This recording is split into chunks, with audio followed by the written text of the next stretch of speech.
क्या आपको भी बेली फैट कम करना है तो ये वीडियो आपके लिए है।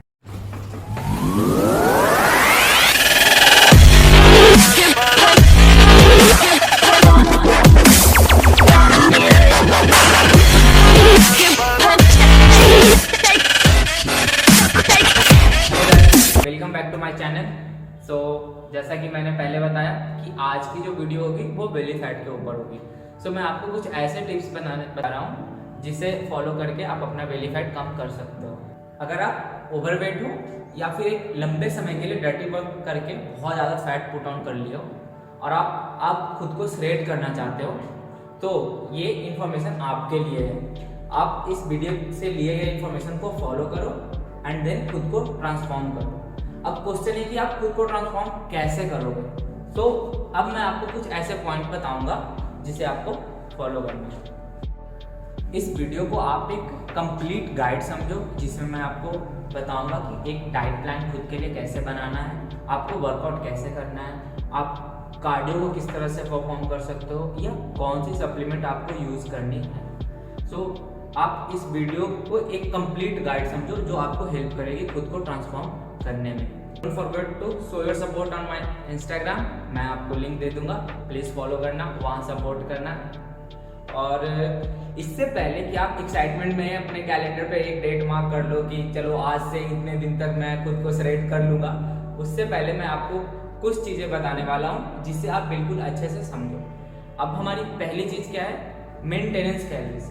अब मेंटेनेंस कैलोरीज क्या होती है कि कोई भी इंसान उस कैलोरीज को कंज्यूम करने से ना वेट गेन करेगा और ना ही वेट लॉस होगा उसका। उस कैलोरीज में वो जैसा है वैसा ही रहेगा। अब इसे कैलकुलेट करने के लिए आप गूगल पे जाओ, सर्च करो कोई भी कैलोरी कैलकुलेटर, कुछ भी सर्च करके वहाँ पे अपना वेट, अपना हाइट, जो भी इंफॉर्मेशन को मांगता है उधर दो और वहाँ से आप अपना एक मेंटेनेंस कैलोरीज काउंट करो। अब ये 100% फिक्स नहीं है कि वो जो कैलोरीज बताएगी वो 100% सही है। आप उससे थोड़ा सा एज्यूम कर सकते हो आगे पीछे, नहीं तो आप बोलोगे तो मैं एक फॉर्मूला दूंगा जो मैंने अपने सर्टिफिकेशन के ड्यूरिंग सीखा था, आप चाहो तो उससे कैलकुलेट कर सकते हो। पहली चीज क्या है? हमारी मेंटेनेंस कैलोरीज को काउंट करना। हमारी दूसरी पॉइंट होने वाली है डिजिटल वेइंग मशीन। अब आपको क्या करना है? सबसे पहले जाकर एक डिजिटल वेइंग मशीन लेना है। क्यों? क्योंकि आप उससे ना अपने खुद के वेट को पर डे ट्रैक कर पाओ। अब हमारी जो एक्चुअल वेट होती है ना वो होती है जब आप सुबह मॉर्निंग में सोकर उठते हो और डायरेक्टली वेइंग मशीन पे जाते हो। आप कहीं बाहर गए, उससे पहले आपने वाटर लिया, कंज्यूम किया या कोई सा भी फूड कंज्यूम किया तो वो आपकी एक्चुअल वेट नहीं होती है, वो आपका वाटर वेट भी आ जाता है साथ में, आपने जो भी फूड कंज्यूम किया उसका भी वेट आ जाता है साथ में। इसलिए आई मस्ट रिकमेंड कि आपके पास एक डिजिटल वेइंग मशीन हो जिससे आप अर्ली मॉर्निंग हर दिन अपना वेट लो, अपने फोन पे या कहीं कॉपी में नोट करो हर दिन का एक वेट कि आपका वेट किस दिन कितना है, ताकि आप ना एक ट्रैक करते रहो खुद का इंक्रीज हुआ है या डिक्रीज हुआ है। ये बहुत ज्यादा इंपॉर्टेंट। हमारी अगली मेन चीज होने वाली है किचन वेइंग मशीन। अब ये बहुत ज्यादा इंपॉर्टेंट इसलिए क्योंकि इसके यूज से ना आप अपने डेली कैलोरीज को ट्रैक कर पाओगे। आप कोई भी फूड कंज्यूम करोगे उससे पहले उसका वेट करना बहुत ज्यादा इंपॉर्टेंट है। ये किचन वेइंग मशीन बहुत ज्यादा इंपॉर्टेंट है। मैं आपको एक किचन वेइंग मशीन, एक डिजिटल मशीन जो कम प्राइस में भी मिल रही होगी, जो भी डिस्काउंट चल रहा होगा उसे चेक करके मैं डिस्क्रिप्शन में लिंक दे दूंगा, आप वहां जाके चेकआउट कर सकते हो, बाय कर सकते हो। नेक्स्ट पॉइंट ये है कि आप जाकर सबसे पहले MyFitnessPal डाउनलोड करो ताकि आप जो भी कंज्यूम कर रहे हो ना, जो भी फूड खा रहे हो, आप उसे उसमें डालकर अपने कैलोरीज, आपकी सारी न्यूट्रिशंस वैल्यू चेक कर पाओ। मैंने इससे पहले आपको बोला कि जाके किचन वेइंग मशीन लो। क्यों? क्योंकि आप जो भी खाओगे उसका वेट करोगे, वेट करो, उसको डालो MyFitnessPal में, उससे आपको पता चल जाएगा कि उस जो भी आपने कंज्यूम किया उसमें कितनी कैलोरीज थे, कितना प्रोटीन था, कितना कार्ब्स था या कितना फैट था। तो आपके सारे जो फूड आइटम्स है ना जो आप पूरे दिन में कंज्यूम कर रहे हो वो एक ट्रैक हो रहा है। तो जितना इजीली ट्रैक करोगे उतना इजीली आपके दिमाग में वो चलेगा ना कि आपकी मेंटेनेंस कैलोरीज में से इतना कैलोरीज आपने कंज्यूम कर लिया, आगे आपको पूरे दिन में इतना ही कंज्यूम करना है। सबसे पहले जाके MyFitnessPal डाउनलोड करो। बेवकूफ जैसा पॉइंट है क्या कि basic cooking knowledge. Basic cooking knowledge आपको होनी चाहिए ताकि आपको पता चले कि आप कितने क्वांटिटी में उसे डाल रहे हो। क्योंकि आपको खुद का कुकिंग नॉलेज होगा, आप खुद के लिए फूड बनाओगे तो 100% आप मेजर करके बनाओगे। और इसमें सबसे ज़्यादा इंपॉर्टेंट पता है क्या होता है कि अगर मेरे बदले मेरी मम्मी खाना बना रही है तो वो कितना ऑयल डाल रही है ये मेरे को नहीं पता ना। 90% लोग क्या करते हैं ना कि वो अपने ऑयल की कैलोरीज को ट्रैक नहीं करते हैं, जिसकी वजह से उन्हें पता नहीं होता, बट वो एक कैलोरी सरप्लस में जा रहे होते हैं और जिसकी वजह से उनका ट्रांसफॉर्मेशन या फिर बहुत ज़्यादा स्लो हो जाता है या नहीं कर पाते हैं और उनका टमी फैट वैसा का वैसा रह जाता है। So you must calculate your calories coming from oil. तो बहुत ज़्यादा इंपॉर्टेंट है। आप हल्की ऑयल करते हो उसमें बहुत ज़्यादा कैलोरीज होता है। सो ऑयल की कैलोरीज कैलकुलेट करना बहुत ज़्यादा इंपॉर्टेंट है। इसीलिए आपको बेसिक नॉलेज होना चाहिए कुकिंग का, ताकि आप खुद के खाने खुद से बनाओ और हर एक कैलोरीज को कैलकुलेट करो कि आप कितनी कैलोरीज कंज्यूम कर। बेसिक न्यूट्रिशनल मैथ मतलब आपको बेसिक न्यूट्रिशनल वैल्यूज के बारे में मालूम होना चाहिए। फॉर एग्जांपल कि 1 ग्राम ऑफ कार्ब्स में 4 कैलोरीज होते हैं, 1 ग्राम ऑफ प्रोटीन में 4 कैलोरीज होते हैं, 1 ग्राम ऑफ फैट्स में 9 कैलोरीज होते हैं। एटलीस्ट आपको इतना पता होना चाहिए, तब तो आप डिवाइड कर पाओगे पूरे दिन के इस कैलोरीज को कैसे लेना है, मतलब फैट से कितने लेना है, कार्ब से कितने लेने हैं, प्रोटीन से कितने लेने हैं। सो बेसिक नॉलेज आपको होनी चाहिए। अगली पॉइंट है हमारी कंसिस्टेंसी। ये मस्ट है। अब ये नहीं कि आप एक वीक के लिए ये सारे चीज कर लो और आप सोचो कि आप खुद को ट्रांसफॉर्म कर लोगे, ऐसा पॉसिबल नहीं है। अब आपको मैं एक छोटा सा एग्जांपल देता हूँ। आपको ये फैट पुट ऑन करने में 1 महीने तो नहीं लगे होंगे ना, 2 साल 10 साल पता नहीं कितने सालों से आपने ये फैट पुट ऑन किया होगा। तो आप ये कैसे एक्सपेक्ट कर रहे हो कि ये 2 महीनों में आप खत्म कर लो। कितने लोग बोलते भाई मैं कितने दिन में श्रेड हो जाऊंगा। अरे मेरे भाई 18 साल हो गए तेरे को ऐसे मोटे होते हुए, तो तू 18 महीनों में श्रेड करने का कैसे सोच रहा है, या फिर 90 दिनों में या 80 दिनों में कैसे सोच रहा है कि तू खुद को श्रेड कर लेगा। इसीलिए कंसिस्टेंसी बहुत इंपॉर्टेंट है। जो भी करो उस पर कंसिस्टेंट रहो। अब हम लोग आगे बढ़ते हैं अपने दूसरे टॉपिक की तरफ, जो कि है कि आप अपना एक डाइट प्लान कैसे बनाओगे। Nutrition, right. अब न्यूट्रिशन में क्या चीज होते हैं, 3-4 चीजें होती हैं, जैसे कि मैक्रो, माइक्रो। अब मैक्रो माइक्रो क्या होता है। अब आप मैक्रो हमारा ना 3 बड़े पार्ट को कंज्यूम करता है, जैसे कि प्रोटीन, कार्ब्स और फैट। माइक्रो क्या हुआ, वो माइक्रो न्यूट्रिशन जैसे कि जितने भी मिनरल्स एंड विटामिन होते हैं ना उनको कैरी करता है। अब मेन रोल माइक्रो प्ले करता है, बट ये नहीं कि माइक्रो को भूल जाना है। सो पहले आप मैक्रोस को काउंट करो। अब मैक्रोस को कैसे काउंट करोगे, मैक्रोस में क्या आते हैं, प्रोटीन, कार्ब्स एंड फैट। अब पहले मोस्ट इंपॉर्टेंट चीजें किसी भी बिल्डिंग के लिए सबसे इंपॉर्टेंट जो चीज है वो है प्रोटीन। अब कितना प्रोटीन कंज्यूम करना चाहिए। फॉर एग्जांपल मैं 70 kg का हूँ तो मुझे एटलीस्ट 140 ग्राम प्रोटीन कंज्यूम करना चाहिए, क्योंकि मैं बहुत ज्यादा हाईली एक्टिव हूँ। सो अब आप इसको इस तरह से भी ले सकते हो ना, मैं आपको एक रेंज देता हूँ 1.8 ग्राम्स टू 2.2 ग्राम्स तक आप कंज्यूम कर सकते हो। अब देखो इससे आपको बेनिफिट क्या है। अब आपको ये पता है कि आपको 2 ग्राम्स तक के प्रोटीन कंज्यूम करने हैं। आपका बॉडी वेट है 70 kg, तो 2 ग्राम इंटू 70 kg कितने हो गए, 140 ग्राम। ठीक है। अब मैंने पहले बताया था ना आपको न्यूट्रिशन के बारे में कि बेसिक न्यूट्रिशनल वैल्यूज पता होने चाहिए। 1 ग्राम प्रोटीन का क्या था, 4 कैलोरीज। ठीक है। मुझे कंज्यूम कितने करने हैं, 140 ग्राम प्रोटीन। अब 140 ग्राम इंटू 4 कर दो, जो भी कैलोरीज होगी इसे मैं साइड कर दूंगा, क्योंकि ये कैलोरीज बेसिकली मेरे प्रोटीन सोर्स के लिए है। सो इतना कैलोरीज की हमारा प्रोटीन सोर्स से आना चाहिए, ये मस्ट है। अब आगे हम लोग बढ़ते हैं कार्ब्स की तरफ। अब कार्ब्स से पहले क्या कर लेंगे ना, हम लोग फैट को कैलकुलेट कर लेंगे, ताकि कार्ब्स की कैलोरीज कैलकुलेट करना इजी हो जाए। अब फैट कंज्यूम कितना करना चाहिए, जितना आपका बॉडी वेट है उसके अकॉर्डिंग 0.8 ग्राम।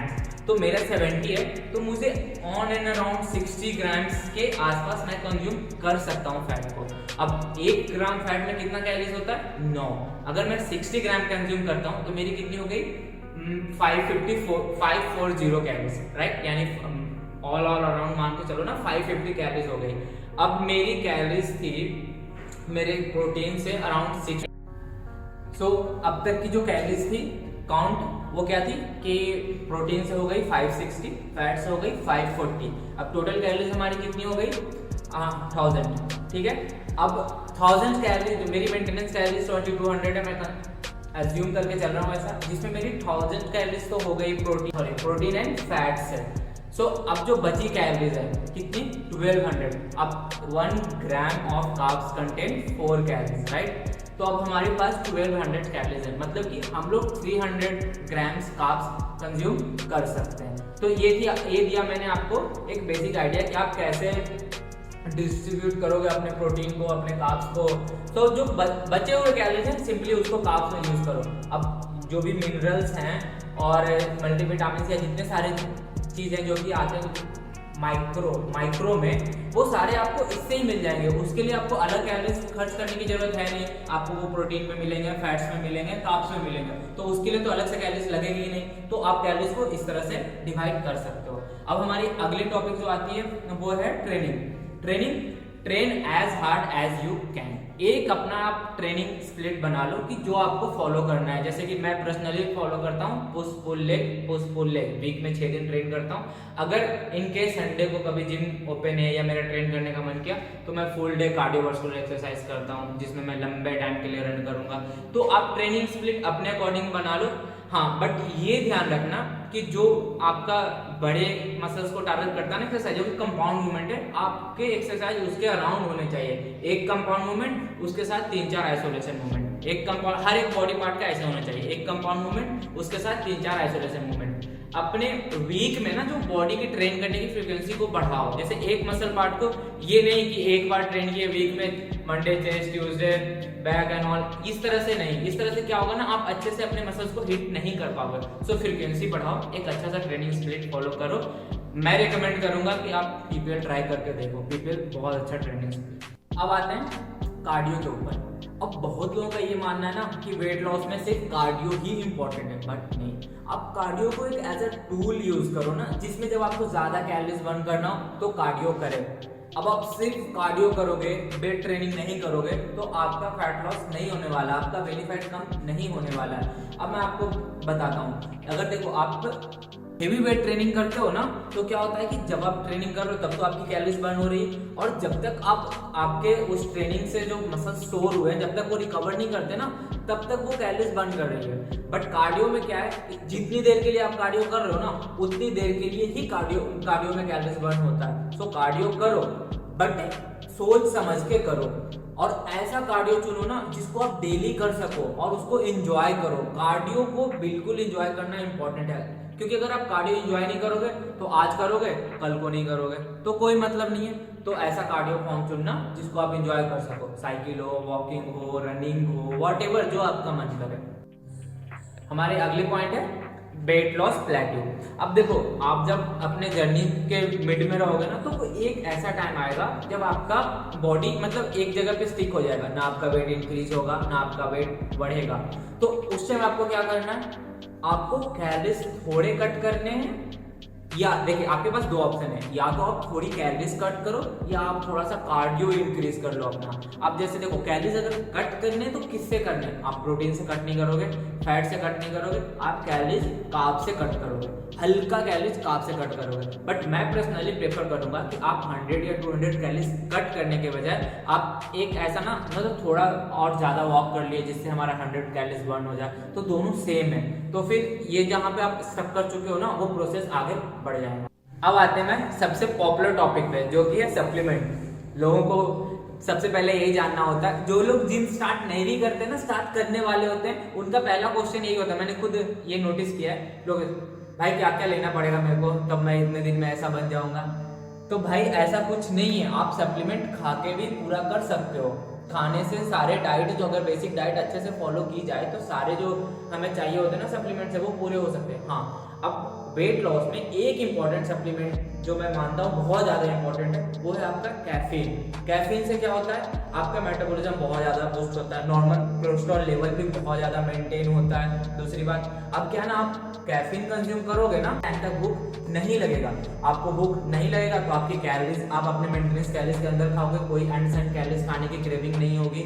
सो कैफीन बहुत ज़्यादा है, इसको आप इंक्लूड कर सकते हो। दूसरा, वे प्रोटीन। अगर आप खा के वे प्रोटीन कंप्लीट मतलब अपना प्रोटीन गोल जो आपका जैसे मेरा 140 ग्राम है, अगर मैं खाने से कंज्यूम कर सकता हूँ उतना, तो ये वे प्रोटीन की उतनी ज़्यादा जरूरत नहीं है, ओवर रेटेड है। अगर आप फूड सोर्स से कंप्लीट कर सकते हो भाई, तो वे प्रोटीन का जरूरत नहीं है भाई। लेकिन अगर आप चाहते हो कि मैं कोई सप्लीमेंट बोलूँ, तो वो रहा वे प्रोटीन। दूसरा क्रिएटिन। अब क्रिएटिन को लेके ना मार्केट में इतना बड़ा मिथ है कि वाटर होल्ड करता है, जो बल्क करते हैं उनको चाहिए। भाई ऐसा कुछ नहीं है। क्रिएटिन आप कभी भी ले सकते हो, चाहे वो आपका बल्किंग फेस हो, चाहे वो आपका कटिंग फेस हो। ये आपके स्ट्रेंथ को मेंटेन करता है, आपके ना वर्कआउट एफिशिएंसी को बढ़ाएगा, आपको इतना स्ट्रेंथ देगा। कटिंग फेस में आपको ज्यादा स्ट्रेंथ की जरूरत होती है, क्योंकि आप अपने कार्ब्स पे कम होते हो, तो आपके पास उतनी एनर्जी नहीं होती है ना। तो मैं तो रिकमेंड करूंगा कि क्रिएटिन आप कटिंग फेस पे ही लो, ताकि आपको ना स्ट्रेंथ मिले वर्कआउट करने का। सो क्रिएटिन। तो ये जो मल्टीविटामिन है ना, ये बहुत ज्यादा इंपॉर्टेंट है। आप अभी देख लो ना, कोरोना के टाइम में सारे को इम्यूनिटी बढ़ाने के लिए यही हो रहा है ना, लिम्सी लो, विटामिन सी, मल्टीविटामिन की टैबलेट। कुछ ऐसे सप्लीमेंट है जिसे लोग इग्नोर करते हैं, बट वो बहुत ज्यादा इंपॉर्टेंट है, जैसे कि मैग्नीशियम, जिंक। मेरा मानना है कि आप इसे खाने से, अपने डाइट से कंप्लीट नहीं कर सकते हो, तो इसे मैं ज्यादा रेकमेंड करूंगा ओवर आपको वे प्रोटीन या ये सब लेने से। ज्यादा मैं रेकमेंड करूंगा कि आप मैग्नीशियम या जिंक लो, क्योंकि इसे आप खाने से कंज्यूम नहीं कर सकते। सो नेक्स्ट टॉपिक है जो लोग इग्नोर करते हैं, वो है आपका रिकवरी। आपकी बॉडी रिकवर कब करती है? स्लीप के टाइम। आपका जो मसल्स है ना, जो सबसे ज्यादा ग्रोथ तभी होता है जब आप सो रहे होते हो। सो प्लीज स्लीप को इग्नोर ना करें। एटलीस्ट 7 to 9 आवर का स्लीप साइकिल जरूर रखें खुद का। अब आपको स्लीप साइकिल के बारे में मैं एक चीज बताना चाहता हूँ कि किसी भी इंसान का जो एक स्लीप साइकिल है ना, वो 1.5 आवर्स की होती है, ठीक है। तो एटलीस्ट ट्राई करो कि आप मिनिमम 4 स्लीप साइकिल, 4 से 5 स्लीप साइकिल कंप्लीट करो। तो ये थी आज की वीडियो। आई होप इससे आपको इन्फॉर्मेशन मिली होगी जो आपको हेल्प करेगी खुद को ट्रांसफॉर्म करने में। अगर आपको ऐसी ही इन्फॉर्मेटिव वीडियो चाहिए, तो आप मुझे कमेंट सेक्शन में बता सकते हो कि किस टॉपिक पे आपको इन्फॉर्मेशन चाहिए। मैं आपको उस टॉपिक पे आकर इन्फॉर्मेशन दूंगा। सो आई होप ये वीडियो आपको अच्छी लगी हो। अगर वीडियो अच्छी लगी हो तो वीडियो को लाइक करें, चैनल को सब्सक्राइब करें। Stay safe, stay strong, stay fit, take care.